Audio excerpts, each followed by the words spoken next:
Wow, right when you walk into Glenwood Cemetery here in Crockett, Texas. Look at that. Douglas, 1883.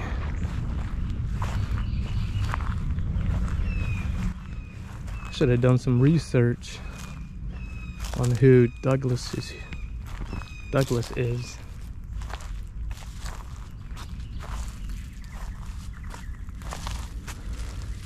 Charles E. Douglas. When was he born? April 4th, 1848, and he died March 1st, 1883. This must be his wife over here, Mary Collins.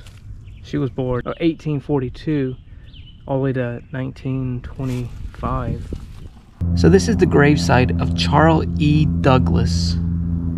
I don't know much about his life, but what I did find out is that he was accidentally shot at Terramount Opera House in Galveston, Texas at 12:30 a.m. just at the last act of this play.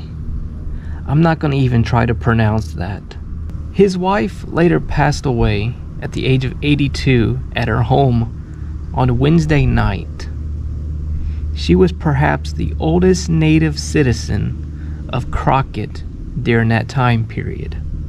I'll be sure to leave their Find a Grave pages in the video description if you want to read more about them. Now for the cage surrounding the grave sites. It's classified as the ornate bird cage from what I read online. Not sure of its purpose or if it's just for decoration.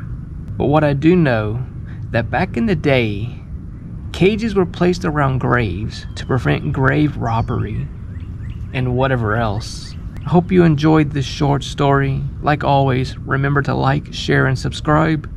Thank you for watching, and I'll catch you in the next one.